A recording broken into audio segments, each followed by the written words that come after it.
2014-15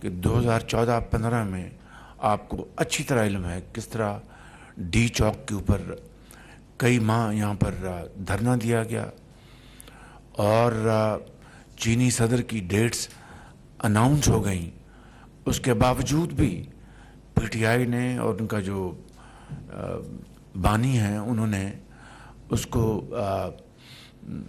قطعاً اس بات کو انہوں نے فیکٹر نہیں کیا کہ اگر چینی صدر کا دورہ ملتوی ہو گیا تو اس کا کتنا پاکستان کی جو اپنی جو اس کا امیج ہے اس کو ڈیمیج کرے گا اور کتنا پاکستان کی جو معیشت ہے وہ اس کو نقصان پہنچے گا. اور میں یہاں پر وہ واقعہ آپ کو سنانا چاہتا ہوں. جب چینی سفیر نے آج کل وہ فارن آفس میں بیجنگ میں وہ وائس منسٹر ہیں, بہت پاکستان کے دوست ہیں, وہ یہاں پر سفیر تھے. اور پھر حکومت پاکستان نے پوری کوشش کر لی مگر انہوں نے دھرنے کو ملتوی کرنے کو یا 3-4 دن کے لیے انہوں نے اٹھانے کے لیے کوئی انہوں نے مثبت جواب نہ دیا. تو ایک رات میں یہاں پر تھا اسلام آباد میں, تو مجھے کوئی 10-10:30 بجے ان کا فون آیا چینی سفیر کا کہ چیف منسٹر وہ دورہ پریزیڈنٹ شی کا ملتوی ہو گیا ہے. یقین کریں کہ بڑا اس کا ایک دھچکا لگا. میں نے وزیر اعظم نواز شریف صاحب سے بات کی, ان کو بھی بہت افسوس ہوا کہ دیکھیں کہ پاکستان کی ترقی اور خوشحالی کے ایک عظیم منصوبے کی شروعات ہونے والی ہیں, سی پیک, اور سب جانتے تھے کہ اربوں ڈالر کی وہ سرمایہ کاری ہوگی. اس کو نقصان پہنچانا اس سے بڑی پاکستان کی ڈس سروس کوئی اور ہو نہیں سکتی. اس سے زیادہ پاکستان کے امیج کو اور پاکستان کے مفاد کو نقصان پہنچانے کا کوئی اور حربہ ہو نہیں سکتا. تو مجھے انہوں نے کہا کہ آپ کا کیا خیال ہے؟ میں نے کہا کہ مجھے آپ اجازت دیں.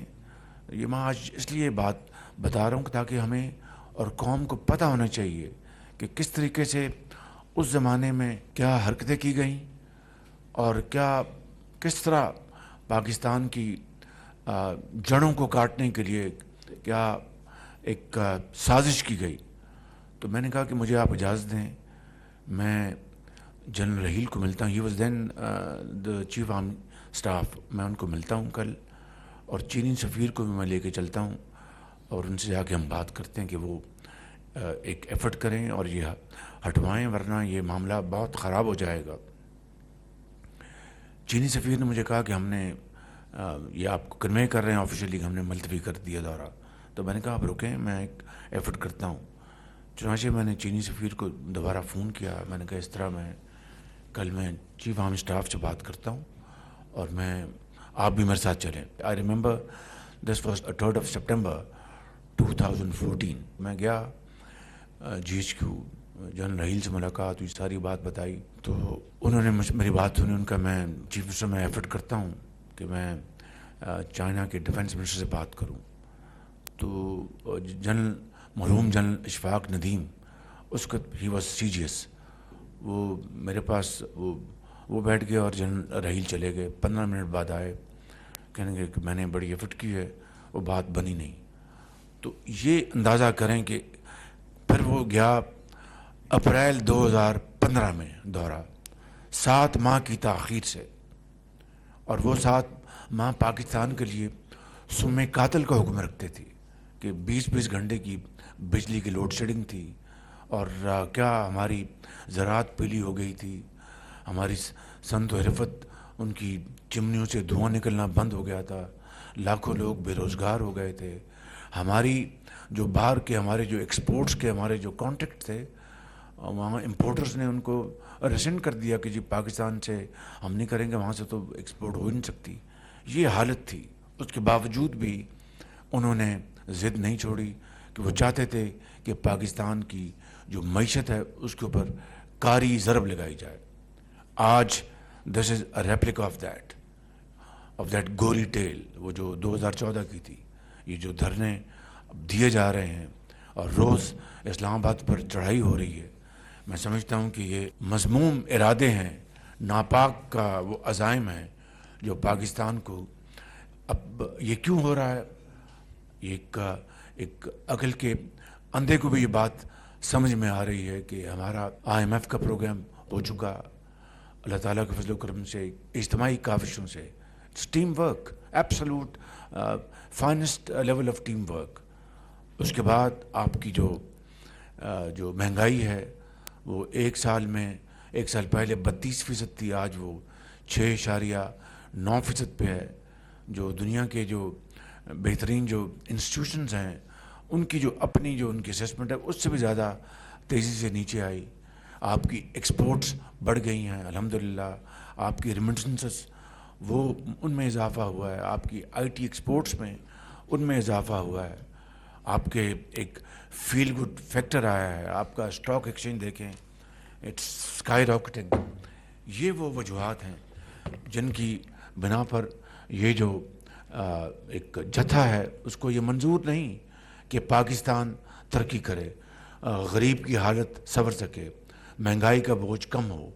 ان کو دن رات یہ غم کھائے جا رہا ہے اور وہ اس میں بالکل لوٹ پوٹ ہیں کہ بھئی اگر اکانومی سنبھل گئی, معیشت اگر پاؤں پہ کھڑی ہو گئی تو پھر ہمیں کون پوچھے گا. لہٰذا اپنا یہ بازار گرم کرو, ہر جگہ ادھم مچاؤ, وہاں پر جتھے جو ہیں وہ جائیں.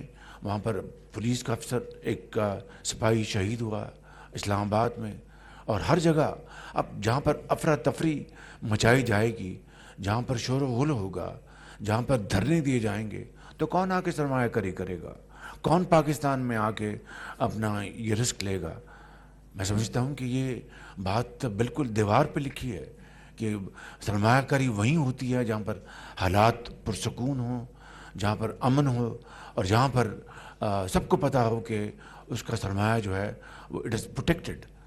تو میں سمجھتا ہوں کہ آج یہ بات ہمیں اچھی طرح سمجھ لینی چاہیے کہ یہ تمام جو کارروائیاں کی جا رہی ہیں, اور KP سے وزیر اعلیٰ کی ان کی سربراہی میں جو اٹک میں ابھی پرسوں آپ نے دیکھا ایک میدان اپنے لگا ہوا تھا فائرنگ کی, ان کے جو جلوس تھے اس میں یہ بات اب it is established beyond any رے آف ڈاؤٹ کہ ان کے جلوس میں افغان تھے شہری, ان کے جلوس میں سرکاری پولیس کے لوگ تھے اور دوسرے اہلکار تھے, ان کے جلوس میں موجود تھے جہاں سے ہوائی فائرنگ ہوئی. تو کہنے کا مقصد یہ ہے کہ اگر پاکستان کو ترقی اور خوشحالی پہ کی طرف گامزن کرنے کے لیے اتنی کاوشیں کی جا رہی ہیں, اور یہ بات عوام کو کسی بات کا میں سمجھتا ہوں کہ ان کو نہ بتانا یہ اپنے آپ سے زیادتی اور اس ملک سے زیادتی ہے. اب اگر IMF کے اس پروگرام کے ذریعے پاکستان کی جو معیشت ہے اس کو ہم مستحکم کر لیں, اور اپنے جو ترقی اور خوشحالی کے جو گروتھ پروگرام ہے ہوم گرون, اس کو اگر ہم اب کک سٹارٹ کر رہے ہیں تو اس کے راستے میں یہ رکاوٹیں اور یہ منظم سازش کے ذریعے اس کو سبوٹاج کرنا, اس سے بڑی ملک کے ساتھ دشمنی کوئی اور ہو نہیں سکتی اور زیادتی کوئی ہو نہیں سکتی. میں یہاں پر ضرور IMF کے MD کا شکریہ ادا کرنا چاہتا ہوں. انہوں نے اس پروگرام کو منظور کیا, جہاں پر نیو یارک میں جو انہوں نے میرے ساتھ گفتگو کی, اس کے جو وہاں پر ہمارے ساتھی موجود تھے انتہائی مثبت گفتگو کی. پر ٹیلی ویژن پر جا کر انہوں نے پریس کو بڑی مثبت پیغام دیا. اسی طرح جو اجے بنگا ہیں ان کے پریزیڈنٹ ورلڈ بینک کے, ان سے ملاقات ہوئی, انہوں نے بڑی پاکستان کے بارے میں بہت ہی مثبت گفتگو کی. اور IMF کے MD نے خاص طور پہ کہا اپنی پریس ٹاک میں کہ انٹرم گورنمنٹ میں اور اب اس 7 مہینوں میں جو پاکستان کے اندر جو ریفارمز کی جا رہی ہیں, کی گئی ہیں, وہ لائق تحسین ہیں, اور ہم اس کو پوری طرح ہم اس کو سپورٹ کر رہے ہیں. آپ دیکھیں کہ جو FBR کی جو اس وقت جو ریٹرنز ہیں, آپ کی جو فائلرز جو ہیں اس کی تعداد دگنی ہو گئی ہے. تو یہ ایسے تو نہیں ہوئی, یہ دن رات اس کے اوپر محنت کی گئی ہے. فائنانس منسٹر, ان کے finance secretary, MMS chairman FBR, ایک بڑا لائق فائق قابل افسر ہے جس کی میں بے پناہ عزت کرتا ہوں، اور بڑی وہ ان کی پوری ٹیم محنت کر رہی ہے، یہ سب لوگ لگے ہوئے ہیں. تو میں سمجھتا ہوں کہ یہ آپ کا ٹیکس بیس وہ براڈن ہو رہا ہے. یہ ان کو تکلیف ہے کہ جناب ٹیکس میں ٹیکس ایویژن کو روکنے کے لیے جو ہمارے جو ریفارمز ہیں آپ کی ڈیجیٹائز کر رہے ہیں پورے FBR کے سسٹم کو، گورننس کو، اس کی ان کو تکلیف ہے. تو میں سمجھتا ہوں یہ وہ معاملات ہیں جس بجلی کے اوپر آپ دیکھیں کس طریقے سے دن رات کام ہو رہا ہے. ہم نے 3 ماہ کی جو 50 ارب روپے کے ساتھ ہم نے سبسڈی دی 200 یونٹ تک ہم نے ان کو جو کنزیوم کرتے ہیں ہاؤس ہولڈس. پھر پنجاب گورنمنٹ نے 55 ارب روپیہ خرچ کر کے انہوں نے 2 ماہ کی انہوں نے آن ٹاپ آف دیٹ انہوں نے سہولت دی. اور اس طرح شدید گرمی کا جو عرصہ ہے وہ گزرا اور لوگوں کو کچھ حوصلہ آیا. پیٹرول کی قیمتیں بدستور وہ یہ 5واں موقع ہے کہ ایوری 2 ویکس قیمتیں اس میں کم ہوئیں، ڈیزل کی قیمتیں کم ہوئیں. یہ اللہ تعالیٰ کی خاص مہربانی کرم کے پیٹرول کی قیمتیں سستی ہوئیں. تو in the end of the day غریب آدمی کو اس کا ریلیف ملا.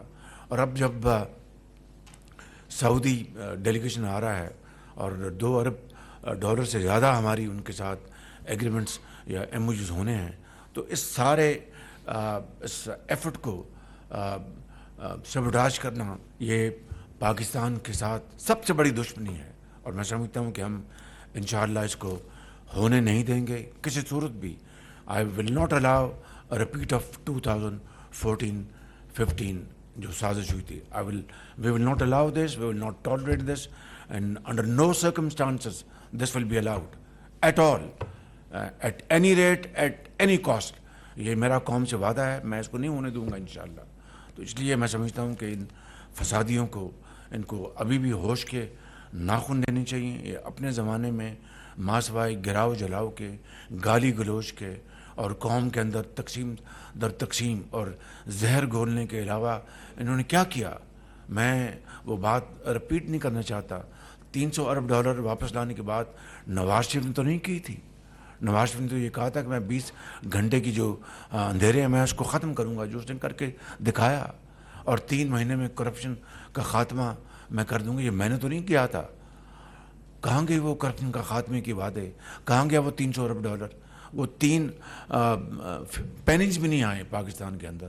تو کہنے کا مقصد یہ ہے کہ گورننس ملک کی خدمت ایک بڑا سنجیدہ ایک یہ معاملہ ہے. ایک آج اگر پاکستان کے اشاریے بہت بہتر ہوئے نواز شریف کی لیڈرشپ میں، آج دوبارہ یہ مخلوط حکومت بھرپور کوشش کر رہی ہے اور اپنا پورا حصہ ڈال رہی ہے. پوری دنیا اس کی ایک قسم کی اس کو اکنالج کر رہی ہے. میں تحسین کی لفظ استعمال نہیں کروں گا، اکنالج کر رہی ہے کہ واقعی. اور ایسے جو ہمارے ناقد ہیں انڈیپینڈنٹ وہ لکھ رہے ہیں کہ بھئی ایک اچھا ایک ڈائریکشن پاکستان کو ملی ہے. لیکن اب حکومت کو چاہیے کہ وہ اب ایسے محتاط طریقے سے چلے کہ دوبارہ وہ بوم اینڈ بسٹ والا معاملہ سائیکل وہ دوبارہ نہ اٹھے. تو میں سمجھتا ہوں یہ سارے وہ تمام معاملات ہیں. ایک طرف دہشت گردوں کے خلاف دن رات افواج پاکستان کے افسران بھی، پرسوں بھی ایک لیفٹنٹ کرنل شہید ہوئے، 6 ان کے ساتھی، پر اسی رات 6 اور شہید ہوئے. دن رات دہشت گردوں کے خلاف یہ شہادتیں دی جا رہی ہیں، قربانیاں دی جا رہی ہیں. ایک دوسری طرف چینیوں کو ٹارگٹ کیا جا رہا ہے تاکہ چین اور پاکستان کے درمیان فاصلے پیدا کیے جا سکیں. اور CPEC-2 کیا دور کی بات ہے، تعلقات کو برباد کر دیا جائے. یہ وہ خارجی اور جو یہاں کے جو دشمن اکٹھے ہو چکے ہیں. میں سمجھتا ہوں کہ ان کو کہاں سے ان کی فائنینسنگ ہو رہی ہے، کہاں سے ان کو یہ ساری چیزیں ان کو مدد مل رہی. وی آل نو دیٹ. تو میں سمجھتا ہوں کہ آج میں اس کیبنٹ کی میٹنگ میں بڑے ادب کے ساتھ میں اپنی قوم کے اپنے بھائیوں اور بہنوں کو گزارش کرنا چاہتا ہوں کہ یہ اب بھی اگر ہم نے ہوش کے ناخن نہ لیے اور اب بھی ہم نے اپنے دشمنوں کو اور دوست نما دشمنوں کو نہ پہچانا، دین گاڈ ہیلپ اس. اس لیے میں سمجھتا ہوں کہ ہمیں آج اس بات کا ہر طور فیصلہ کرنا ہے کہ ہم انشاءاللہ اس جو پچھلے 7 ماہ میں اجتماعی کاوشوں سے اور دن رات کی محنت سے جو ہم نے اچیو کیا ہے، نہ صرف ہم نے کسی صورت اس کو ہم نے نہیں کھونا، بلکہ اس کے اوپر ہم نے مزید اضافہ کرنا ہے اور دن رات محنت کرنی ہے۔ انشاءاللہ پاکستان ضرور مشکلات سے نکلے گا، ضرور اپنا کھویا ہوا مقام اقوام عالم میں ضرور حاصل کرے گا۔ شرط یہ ہے کہ محنت اور محنت، اس کے علاوہ کبھی پھونکوں سے، جادو ٹونوں سے کسی قوم نے نہ ترقی کی ہے نہ کبھی اپنا مقام حاصل کیا ہے۔ یہ واحد طریقہ یہ ہے کہ untiring efforts, blood, sweat and hard work, that is the only way forward. میں ان الفاظ کے ساتھ ایک مرتبہ پھر آپ سب کا شکریہ ادا کرنا